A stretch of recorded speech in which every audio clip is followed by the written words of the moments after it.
मैं 8 महीने की प्रेग्नेंट थी और अपनी डिलीवरी के लिए अपने मायके गई थी।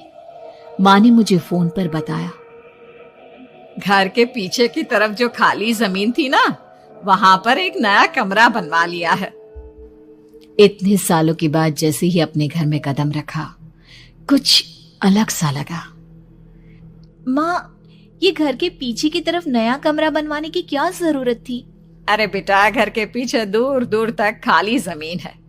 तेरे पापा को कई दिनों से लग रहा था कि यहाँ पर एक कमरा बनवा लेंगे तो ताजा हवा मिल जाया करेगी। अब तो ये सब छोड़ और चल जल्दी से दूध पी ले।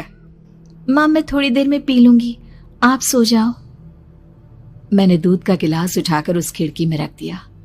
पता नहीं कब आंख लगी। अचानक से खिड़की के पल्लों के खड़कने की तेज आवाज आई। दूध का गिलास धड़ाम से जमीन पर आ गिरा। जमीन पर गिरते ही दूध का रंग लाल हो चुका था। मैंने खिड़की से झांक कर बाहर देखा। चारों तरफ धूप अंधेरा था। उस अंधेरे की तरफ से कुछ आवाजें आ रही थी, जैसे छोटे बच्चे आपस में खिलखिलाकर मस्ती कर रहे हो।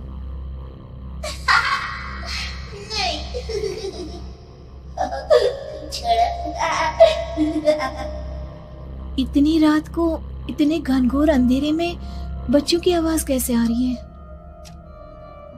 घड़ी में वक्त देखा तो ठीक 12 बजे थे। देखकर मैं सन्न रह गई। बुरी आत्माओं और भूतों की कई कहानियां मैं सुन चुकी थी। वक्त भी कुछ ऐसा ही था। ऊपर से मैं प्रेग्नेंट। सुना था कि ऐसे वक्त में अक्सर बुरी आत्माएं औरतों का पीछा करती है, तो क्या मेरे पीछे भी? पसीने से तरबतर बड़ी मुश्किल से, जैसे कांपते हाथों से मैंने उस खिड़की को बंद किया। जल्दी से जल्दी उस कमरे से बाहर निकलकर माँ के पास जाने के बारे में सोचा, लेकिन जैसे ही दरवाजे की तरफ पलटी, लगा कोई साया हवा की स्पीड से दरवाजे के सामने से गुजर गया। मेरे गले में अटक कर रह गई। मैं जोर से चीख कर माँ को बुलाना चाहती थी, लेकिन वो आवाज खुद मेरे कानों तक नहीं पहुंच पा रही थी। तो माँ तक कैसे पहुंचती? खिड़की के पल्ले एक बार फिर तेज हवा के झोंके से धड़ाम करके खुल गया और पूरी ताकत से मैं चीख पड़ी। जानती थी मेरी चीख की आवाज सुनकर कुछ ही सेकंड में माँ वहां पहुंच जाएगी, लेकिन ऐसा कुछ हुआ ही नहीं। मेरा कलेजा डर के मारे फटा जा रहा था।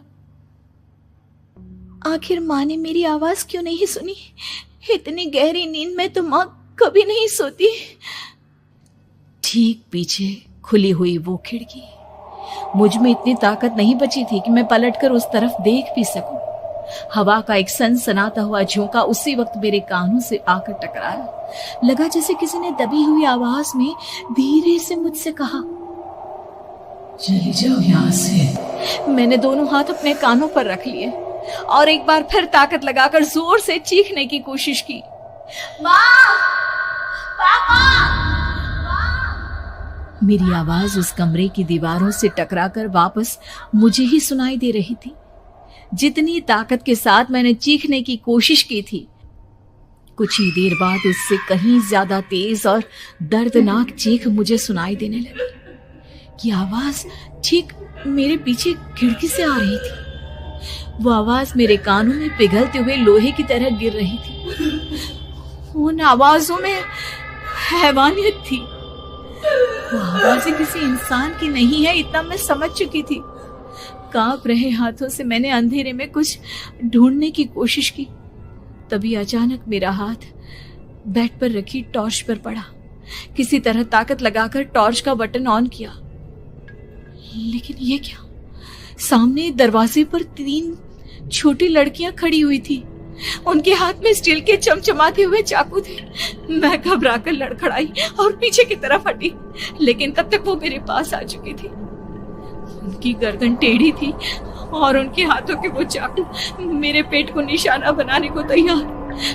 मैं जोर से चीखी, नहीं, छोड़ दो मेरे बच्चे को, मत मारो, मत मारो, छोड़ दो मेरे बच्चे को।